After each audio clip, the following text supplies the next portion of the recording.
Bom, então começando mais uma aula do ArcExpert, hoje nós vamos falar sobre arquitetura lógica. É um tipo de desenho de arquitetura que nós temos aqui no ArcExpert e que eu particularmente já usei muito no mercado, né? O mercado, quando você fala de desenho de arquitetura, né?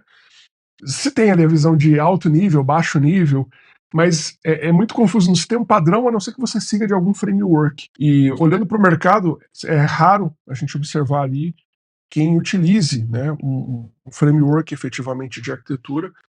Só quem realmente tem uma metodologia e usa uma metodologia como a Arc, por exemplo, né, aí sim a gente tem ali as visões bem estabelecidas, bem fechadas e focadas. Né. Hoje a gente vai falar sobre arquitetura lógica, que é um dos tipos de visão do Arc Framework. Eu vou explicar para vocês como que ela funciona e como que vocês podem se beneficiar com ela. A gente vai também para a lousa ali, eu vou explicar na lousa um diagrama, tá? Vou ilustrar e representar ali para vocês como funciona esse desenho, tá? Bom, então falando um pouquinho, antes da gente cair para o desenho, do que é esse desenho, né? E as vantagens que você tem aí em utilizá-lo, por que vocês deveriam adotar esse tipo de desenho no dia a dia de vocês. O que é um desenho de arquitetura lógica? O desenho de arquitetura lógica é um diagrama, tá? Que ele possibilita representar a estrutura lógica da aplicação, como que a aplicação ela é composta logicamente, tá? Quais são as caixinhas que a gente tem ali dentro. E ela é uma visão de alta ou de baixa longevidade. A gente viu no conteúdo passado nosso nesses dois tipos de visão. A arquitetura lógica é uma visão de alta longevidade, ou seja, é um tipo de visão que vai durar por muito tempo, né? A ideia é que ela dure durante toda a vida ali da aplicação, tá? É, notações que dá para a gente utilizar, que dá para a gente gerar, né, esse tipo de visão. Bom, MDL, logicamente, e aí tanto a versão 1 como a 2 dá para fazer tranquilamente, né? É, é possível também utilizar C4 com algumas pequenas adaptações, né, não seguindo 100% da notação, e é possível também trabalhar em UML, tá? Na versão básica do UML ali de componentes, né, diagrama de componentes da UML, você consegue também gerar esse tipo de visão, tá? Que mais que a gente tem a falar aqui? Ah, bacana, ó, tem uma listinha aqui dos tipos de arquitetos, né, que podem se beneficiar fazendo uso desse tipo de visão.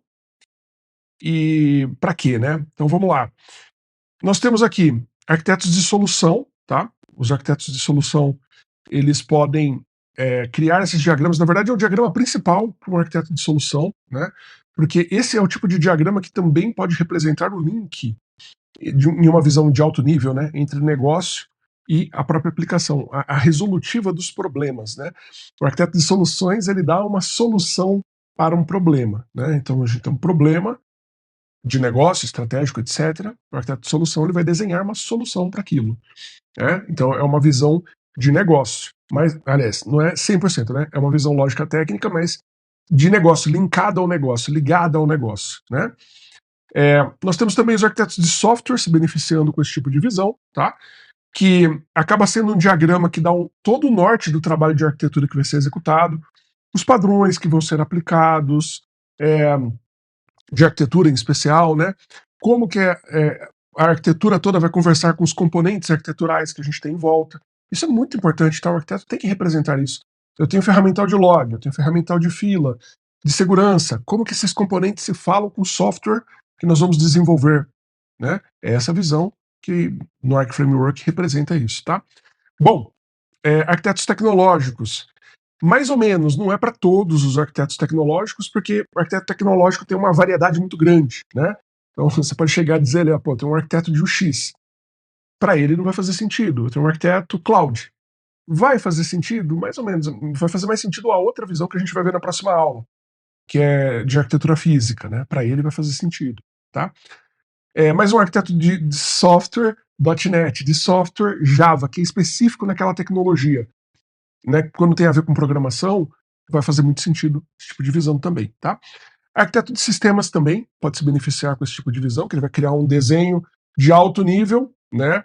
Para representar ali como que as aplicações se falam, a ligação das aplicações, tá? Também é um exemplo aí de arquitetura lógica, tá? Você vai representar algumas coisas mais internas, mas numa visão de sistemas, né, de como que os sistemas vão se integrar principalmente, né, a troca de tecnologia, de componentes arquiteturais grandes, né, mais robustos no tocante à companhia como um todo, para criar as famosas arquiteturas de maturidade, né, que são aquelas arquiteturas a serem seguidas para resolver problemas comuns ali daquela empresa, empresas grandes, de grandes portes, adotavam muito isso no passado, está começando a voltar um pouquinho agora. É, e a arquitetura corporativa também para criar uma visão de alto nível, né, do link entre o negócio e as aplicações efetivamente. Principalmente se você for fazer um, uma comparação com o Archimate, daria para você fazer aquela visão da arquitetura de aplicação, que tem funções de negócio, né, e tudo mais. Daria para você utilizar esse tipo de visão, tá, de arquitetura lógica para representar. Então, é um modelo de arquitetura, é um tipo de diagrama que vai resolver muitas dores de vocês, tá? Vocês vão entender um pouquinho mais quando a gente falar ali na lousa. Mas ele representa, de uma forma abstrata, né, as camadas que nós temos na nossa aplicação em diferentes níveis em diferentes segmentos arquiteturais, tá? É isso que eu estou querendo dizer. Certamente isso aqui vai ser muito mais utilizado para software, né, para construção de soluções de software, mas pode ser também no tocante a estruturas ali de integração, uma parte mais de negócio. Esse tipo de visão vai atender também, tá bom? Bem, eu vou falar um pouquinho agora sobre para quem consome esse tipo de diagrama, vocês vão entender a importância dele. Então vamos lá, time de desenvolvimento, ele vai utilizar isso aqui como base para construir. Então você vai ter ali o norte para o desenvolvedor, ó, a aplicação para construir um microserviço, ele tem essas camadas aqui, eu tenho facade, eu tenho, vamos supor, business, data, tenho DTO, então tem as camadas ali, que é o norte para o desenvolvedor, ele sabe que ele vai ter que implementar daquele jeito. Talvez aquilo ali sirva como base para você fazer um boilerplate, por exemplo, né? Então é a base para o desenvolvedor fazer o trabalho dele. Ele também serve, no caso do time de desenvolvedores, né, para o onboarding de novos devs. Quando chega uma pessoa nova no time, ao invés dela ter que olhar para o código, entender tudo no código e ficar, puta, elucubrando por que tem esse padrão, por que tem essa camada, por que foi feito assim. Não, tá lá, tem uma arquitetura de referência, né? Tem um desenho de arquitetura que vai ajudar, né, nesse processo de onboarding, tá? Que mais? Times de QA também eles vão se beneficiar com isso, principalmente para a criação de testes. Eles vão conseguir ver, ó, eu vou fazer um teste de caixa branca, preta, enfim, o time de qualidade ali vai conseguir extrair muitas informações no tocante a como a aplicação está estruturada para traçar uma estratégia de testes, tá? Temos também o nosso time de infra e SRE. Eles vão conseguir criar um plano de escala da aplicação quando ela for publicada. Será que essa aplicação escala horizontalmente, verticalmente? Como que a aplicação escala? A gente vai conseguir saber olhando para a arquitetura. Ela foi pensada para isso. Então a pessoa de infraestrutura vai olhar para o desenho e já vai entender, tá? Outra coisa que uma pessoa de infraestrutura, né, seja ali um arquiteto de infra, etc., vai conseguir criar e pensar, né, em um plano de fallback, uma vez que ele tem a visão de como que a arquitetura está estruturada, os tipos de componente que tem, e etc. Né? Ele pode também criar um plano de publicação, tá? Ou seja, como que eu publico a aplicação? Ele vai ter uma visão que facilita para ele criar esse plano de publicação, tá? Bom, por fim, nós temos o time de monitoramento, que também vai se beneficiar com esse tipo de visão ao criar, tá, estratégias ali para notificações, aonde que eu notifico, quando que eu notifico, como que eu notifico, né, para dar alarmes ali de quando a arquitetura está com algum problema, ou até mesmo estratégia ali de logs, né, de dashboards ali de saúde da aplicação como um todo. Então, deu para perceber, né, que aqui a gente tem praticamente todos os papéis técnicos de uma empresa, até mesmo o pessoal de dados vai se beneficiar, que ele já vai saber ali, opa, peraí, qual tipo de banco de dados a aplicação consome? Consome cache, consome banco relacional, não relacional, data lake, qual? Então ele já vai ter essa visão, né, e vai conseguir também se beneficiar. Praticamente todos os papéis técnicos, tá? E mais, se você fizer uma visão um pouquinho mais alto nível, né, você consegue se beneficiar também, aliás, o time estratégico, né, as pessoas ali quando elas forem fazer uma venda da empresa, né, ou colocar ali um acionista, alguma coisa do gênero, para explicar como que as aplicações estão funcionando, ou até mesmo na venda de um software, vai se beneficiar que tem o desenho da arquitetura, tá? Em um processo de vendas, você pode fazer um desenho desse para explicar a tua proposta de venda, né, talvez em alto nível ainda, mas para resolver um problema de uma RFP, por exemplo. Você vai levar um desenho ali, as chances de você ganhar são muito maiores, né? Porque está desenhado. Várias RFPs, fica a dica. Eu levei desenhos como esse que eu vou mostrar daqui a pouquinho, e a gente saiu do outro lado, ganhamos, né? Porque a nossa tinha mais riqueza de detalhes, mais informações. Isso ajuda demais, tá? O desenho ele tangibiliza, ele deixa claro a sua solução, como que ela vai funcionar, né? Fica clara a solução. Pessoal, até agora, beleza? Deu para entender a gente deu uma passadinha pelos benefícios, né? Quem faz, quem que se beneficia, deu para ver que muita gente pode se beneficiar, né? Então você não vai fazer isso daqui só para o desenvolvedor, né? Entregar na mão dele só. Não, isso aqui é um tipo de diagrama que ele vai acompanhar a vida inteira da aplicação e vai servir para muitas coisas, não só para construir, né? É tipo o mapa de uma casa, né? Se você construir uma casa, o mapa não, né? A planta de uma casa, o desenho da casa. Pô, qualquer coisa que você vai fazer depois, você tem ali o planejamento hidráulico, elétrico, e tem o desenho, né, de como que a casa está estruturada, onde ficam os alicerces, etc. Né? Bom, pessoas, esse aqui é um desenho de arquitetura lógica, tá?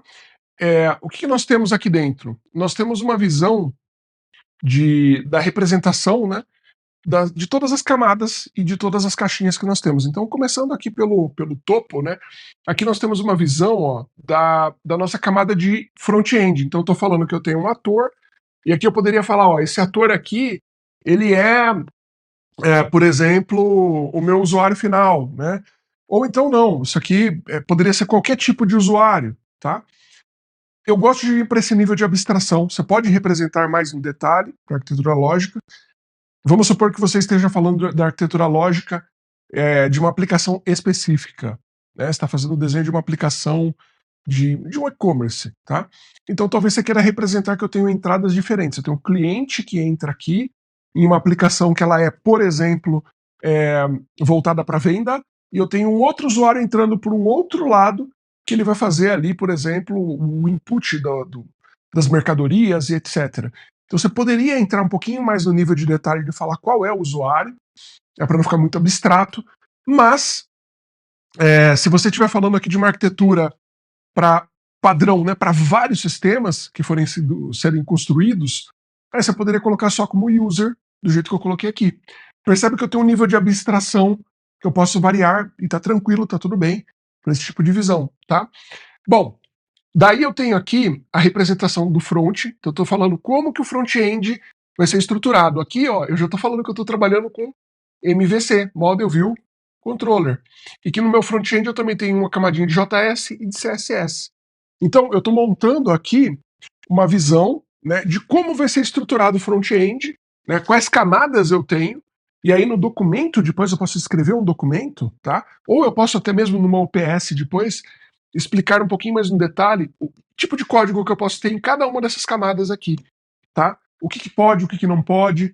Você pode estabelecer isso daí em cada camada. A gente tem um mapa mental de definição de arquitetura, AD. Tem aula no Expert sobre isso. Lá a gente tem explicação, né, do que pode, o que não pode em cada uma das camadinhas.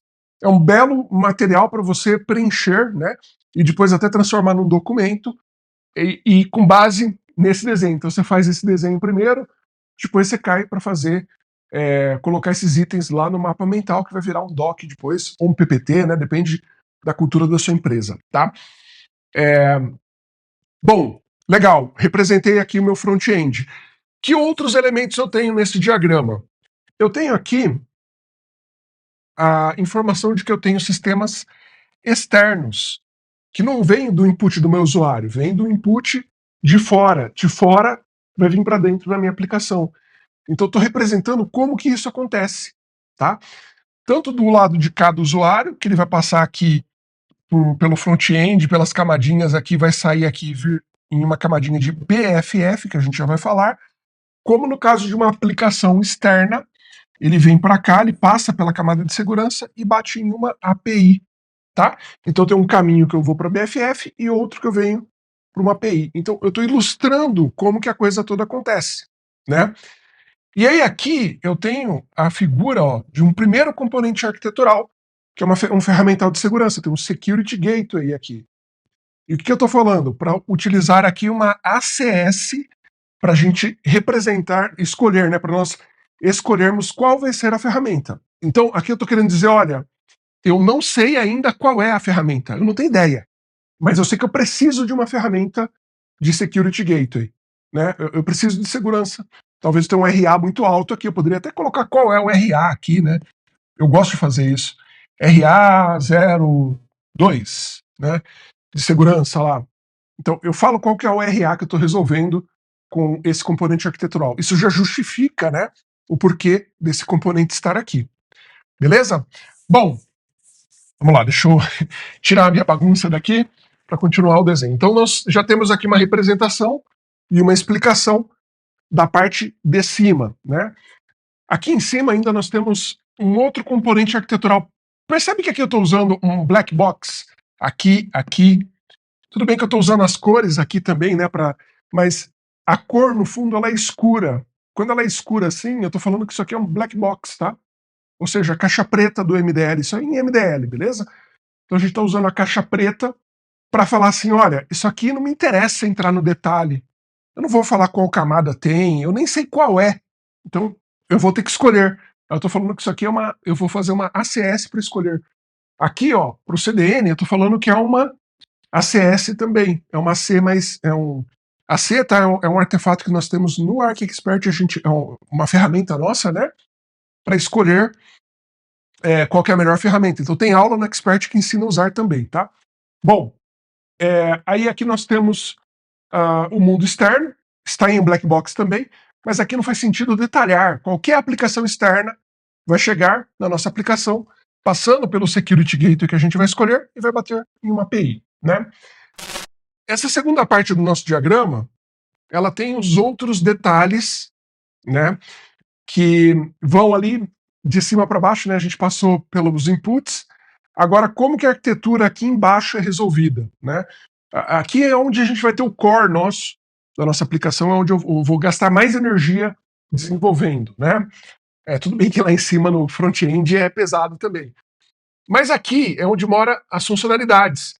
E para o nosso core, eu também estou falando que eu vou ter que fazer uma C de cloud. Eu vou ter que fazer um estudo para escolher qual é a cloud que eu vou utilizar. Estou falando que eu vou trabalhar com BFF, como eu falei antes, e aqui eu estou usando um elemento para a gente detalhar como que vai ser esse BFF por dentro. Esse BFF ele tem duas camadas, a controller e a core. Então ele é mais simples, tá? Ele atende diretamente o meu front-end. Aqui é um exemplo, tá? Ele poderia ser de outra forma também. E eu estou falando que a nossa API também usa esse mesmo modelo de camadas. Eu tenho uma camadinha de controller para trabalhar com as rotas e eu tenho uma camadinha core. Pô, e cadê a parte de banco de dados, de regra de negócio? Onde está tudo isso? Aqui, ó, em microserviços. Então, nitidamente, eu estou falando de uma aplicação que trabalha com microcomponentes, tenho microserviços. Os meus microserviços, eles sim, não, inclusive, tanto a API como. Tá errada a setinha aqui, tá? A setinha ela deveria vir para cá, ó. Tanto a API como o BFF utilizam, né, deveriam utilizar aqui o nosso microserviço, tá? A setinha aqui tá errada mesmo, tá batendo no lugar errado. Eu não ia bater na API para API bater no microserviço, então esse aqui é o caminho, né? Ou então elas poderiam fazer isso aqui, ó, sair daqui, que é o caso do BFF, né? Ele tá dos dois lados batendo numa queue, né, numa fila. Aí eu estou trabalhando com arquiteturas assíncronas, né? Então tem um modelo de postar numa fila, meu microserviço fica ouvindo a fila, chegou uma mensagem aqui, ele pega, traz para cá, processa, devolve a resposta aqui, o BFF pega e manda para cima. Aqui eu poderia ter um WebSocket, por exemplo. É uma maneira que a gente tem. O que não faz sentido é essa setinha, tá? O BFF chama uma API, que a API chama um microserviço. Aí realmente não faz sentido, tá errado essa setinha. Mas a API também ela poderia ser assíncrona e trabalhar aqui com a nossa camada de QE, né? Então ela poderia bater aqui, postar na fila, o microserviço pega, processa, devolve, e ela fica ouvindo aqui a resposta da fila para mandar para cima. Percebe que eu estou ilustrando a mecânica da arquitetura, como que funciona a passagem de bastão entre as minhas caixinhas. Pô, o desenho é simples pra caramba, né? Mas mesmo sendo simples assim, eu tenho a visão da mecânica toda aqui, ó. Eu venho para cá, daqui eu pego esse cara, eu mando para cá, pego daqui, né? Depois eu devolvo ele para cá. Poderia colocar setinhas aqui, 1, 2, para falar a sequência das coisas acontecendo. Poderia, tá? Inclusive eu gosto de fazer isso. Mas percebe a importância disso aqui? Eu tenho a mecânica de como funciona a minha arquitetura, né? A partir de um desenho simples. O que mais? Eu tenho aqui a representação de como é o meu microserviço, ó. Quais camadas eu tenho. Aí aqui eu estou falando que eu estou trabalhando com uma arquitetura mais tradicional, né? Então, aqui nós temos as camadas, né, de controller, né, que é o que faz a rota aqui, a camadinha de negócios, de dados, e eu tenho uma de infraestrutura. Por que eu tenho essa camadinha de infraestrutura? Porque eu não tenho aqui centralizado em cada microserviço todo o uso do ferramental arquitetural que eu preciso. Por exemplo, fila, cache, banco relacional, banco não relacional e todos os etcéteras aí, né? Então, ao invés de eu colocar isso dentro de cada microserviço, eu levo isso para uma caixinha externa, que é o que? O nosso framework que está aqui do lado, tá? Então, o nosso framework, aí sim, vai ter aqui a inteligência, por exemplo, de fazer o liga e desliga aqui do environment, né? Pegar a informação enquanto eu estiver no ambiente de desenvolvimento da máquina do dev, de um arquivo JSON, né? E quando eu estiver em produção, aí eu vou pegar de um cofre de senhas, eu vou pegar de um lugar mais elaborado. O framework vai deixar a gente fazer isso. Eu vou poder usar a fila que está lá, né? Do outro lado, eu coloquei a fila lá do outro lado, mas eu uso a fila a partir do framework. Eu não preciso ficar implementando toda a lógica de como que eu consumo a fila lá, eu coloco ele aqui. Aqui eu também estou representando que eu tenho uma adaptabilidade, eu estou usando alguns conceitos da arquitetura hexagonal, né? Que eu posso, por exemplo, jogar fora uma ferramenta de fila, colocar outra, né? Trocar a ferramenta, e a minha aplicação não precisa mexer em nada, só mexo no framework, a configuração ali para outra ferramenta e está tudo certo, né? ORM, né? Eu tenho aqui a implementação dele, ou de um banco nativo. Quando que eu uso isso aqui? Quando for, para a maioria, né, 90% dos casos. Quando que eu uso banco direto, conexão direta e query nativa. Quando eu precisar de extrema performance. Eu consigo explicar tudo isso, tá? Aí eu tenho ferramenta NoSQL, cache, log, security e todos os etc. Eu poderia ter, e a gente vai colocar no nosso, inclusive, até IA aqui. Pô, eu quero conectar com o chat GPT. Legal. Se ficar caro demais, se começar a ficar pior que o Gemini, aí eu posso mudar para o Gemini sem problema nenhum. Continua sendo exatamente igual o jeito que eu uso a aplicação, e eu mudei o motor de inteligência, né, generativa, IA generativa. Eu mudei a engine para minha aplicação, tudo transparente, né? Talvez tenha tido um belo upgrade aí, né? Ou então até não, né? Talvez tenha ido para o caso de preço mudado, ou colocado a sua própria, né? Configurado a sua própria IA generativa. Você pode falar, pô, vou começar com o chat GPT, lá na frente eu mudo para uma outra. Colocar no framework é um caminho legal, principalmente para aplicações microcomponentizadas, tá? Bem, o que mais, né? Eu falei pra caramba aqui, e a gente tem uma explicação de uma arquitetura inteira, né, de microserviços, de APIs. Imagina que isso aqui poderia ser muito maior, né?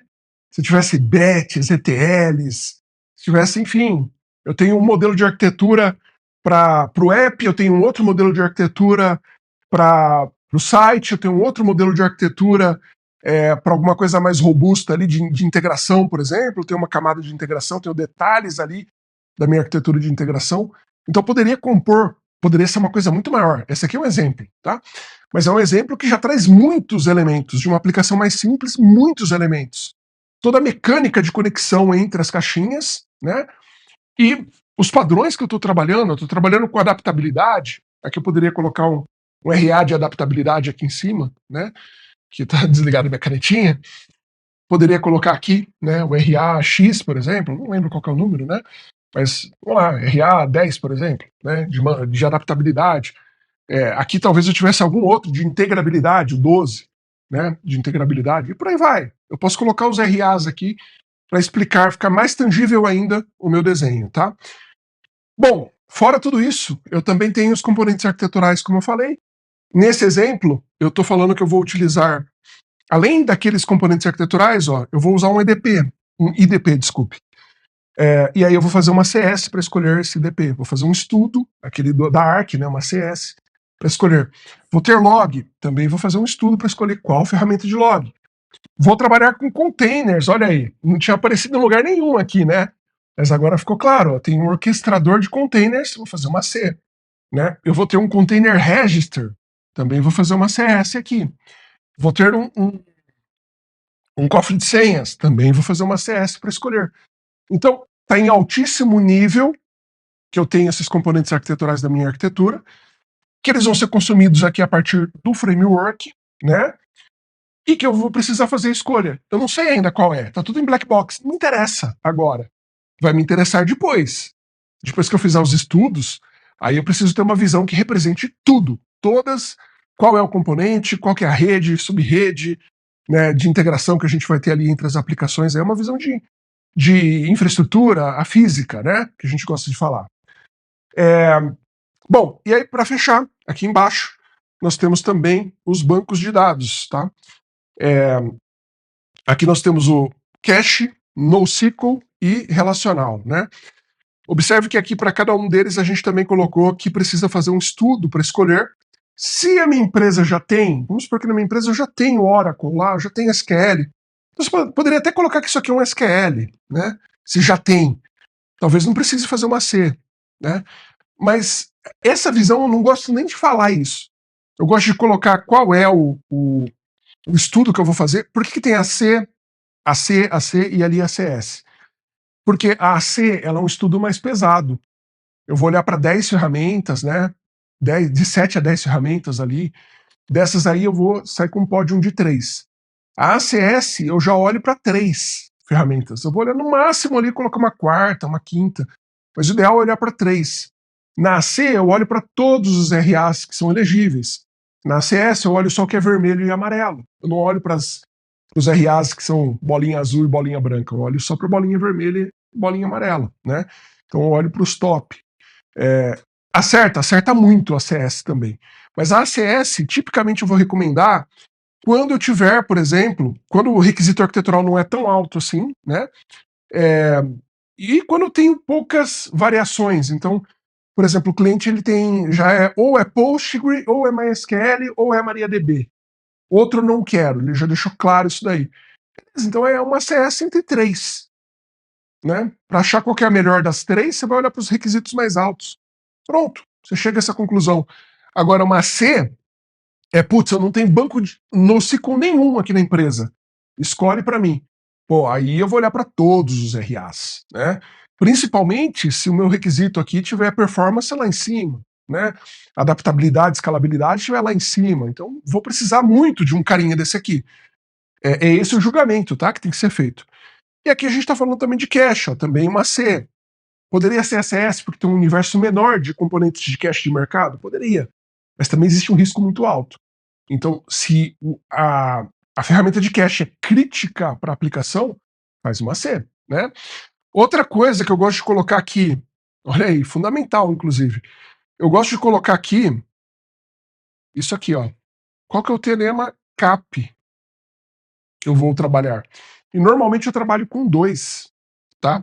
Então, por exemplo, ó, vamos supor que a coisa mais importante, o requisito arquitetural mais alto que eu tenho é de disponibilidade, availability, né, no teorema CAP. É disponibilidade, eu tenho que ter altíssima disponibilidade da minha aplicação. Então também preciso ter uma altíssima disponibilidade de dados, provavelmente, né? Se isso não for verdade, tudo bem. Pode ser que você tenha precisa ter altíssima disponibilidade da aplicação, mas com os dados não tem problema. Você pode ter isso daí meio que desatualizado, atualizado num segundo momento, né? Mas talvez fale, não, pô, peraí, disponibilidade é muito importante e a minha aplicação é transacional. eu tenho que ter altíssima disponibilidade de dados também, transacional, né? Bom, então o que eu vou fazer? Eu vou trabalhar com dois tipos de tecnologia para cobrir as 3 letras. Lembra? O teorema CAP é consistência, availability, né, que é disponibilidade, e tolerância a falhas, que é o P. Né? Caiu uma máquina, a outra sume. Né? Eu tenho mais de uma partição de que dá redundância para gente. Então, no teorema, o que o teorema CAP fala? Eu tenho um vídeo, tá, no nosso canal lá, aberto no YouTube, falando do teorema CAP, explicando por que é impossível você ter as 3 letras. É impossível, fisicamente impossível. Né? Tem muita gente que fala, na cloud tem. Cara, não tem, é impossível. Impossível. Ou a ferramenta é AP, ou ela é AC, ou ela é CP. Né? CP, CA ou PA. Né? Não tem outro jeito. Só 2 letras e acabou. Fisicamente impossível ter a terceira. Como que você faz para resolver isso? Escolhe 2. Por exemplo, a alta disponibilidade é importantíssimo para mim. Então eu vou escolher uma ferramenta que é AC, não AC nosso estudo, AC, né, de availability e consistência, e AP, de availability e tolerância à falha, né, particionamento. Tá? Então é isso. E aí eu vou escolher, por exemplo, o banco relacional meu sendo um CP, né, que tem mais consistência, aliás, um CA, e um AP, por exemplo, para o ferramental de banco NoSQL. Tá? Eu tenho o A nas duas, que é o mais importante dos meus requisitos, em uma eu tenho o P e na outra eu tenho o C. Então eu fecho o teorema CAP inteiro, olha que inteligente, né? Fecho todo o teorema CAP, escolhendo mais de uma ferramenta. Uma que pega 2 letras e a outra que pega a letra que faltou. Né? E mantenho em comum para as 2 tecnologias a letra que é mais importante. Então, isso aqui é muito legal e faz uma diferença absurda na tua arquitetura. Tá? Se você não fizer uma coisa pensada nisso aqui é dados. Dados é a inteligência da aplicação, o coração da aplicação, na verdade, né? Acaba sendo aqui. Tudo, né, em relação a uma aplicação tem a ver com dados. Você vai processar, armazenar, pegar, processar, devolver, ou simplesmente ir até o banco de dados, pegar exatamente aquela informação e devolver. Tudo, né? Para toda operação tem dados, para toda. Inclusive para operações fora do seu sistema. Talvez você venha fazer um relatório. Talvez você vá plugar uma IA aqui para fazer pesquisa, BI, etc. Não está passando pela aplicação, está por fora. E está consumindo dados. Então, dados é muito, muito, muito, muito importante. Muito importante. E agora, com IA, mais ainda. Né? Por isso, a gente precisa pensar no teorema CAP de forma adequada. Não joga, putz, é coisa do passado. Hoje em dia não faz mais sentido. Faz sentido. Eu já vi muita gente dando orelhada, escolhendo errado aqui, ó, quebrando a cara. Tá? Bom. Gente, então isso aqui é o desenho da arquitetura lógica. Nós temos aqui uma visão alto nível, né? Isso aqui, se eu for mudar a estrutura da minha aplicação, vou botar uma camada a mais lá no front-end, tem que vir aqui, tem que atualizar, colocar a camadinha. Percebe? Isso aqui vai valer para toda a aplicação. Então não tem que ficar atualizando, o microserviço 1 ganhou a camada, o 2 não, o 3 não. Então, peraí, se eu tenho 2 modelos de front-end, estabelece por que eu tenho o modelo 1 e por que eu tenho o modelo 2. Eu tenho o modelo 1 porque ele é legado e o modelo 2 é o inovado. Tá bom, beleza, é uma justificativa. Talvez em um primeiro momento não tinha tecnologia, não tinha know-how, depois eu escolhi a ferramenta definitiva, tem que ter uma convivência aqui, tenho 2 modelos. É uma justificativa ok, mas tem que estar representado aqui, eu tenho 2. Eu tenho um aqui que é um modelo novo a partir de 2024, toda a arquitetura nova, toda a tela nova, tem que ter essa arquitetura aqui. As de trás seguiam esse modelo, o legado, o débito técnico, a gente vai ter que ir migrando. Tá ok. Tá ok, né? Pode ser que eu tenha um modelo para um tipo de negócio, outro modelo para outro tipo de negócio. Eu tenho aplicações reativas, usa desse jeito, aplicações que não são reativas normais, usa desse jeito. Tá? Mas é perene, à medida que a arquitetura evolui, se representa aqui para as pessoas terem visibilidade de como que a aplicação foi estruturada. Tá bom? Bom, pessoal, então essa aula do ArcExpert fica por aqui.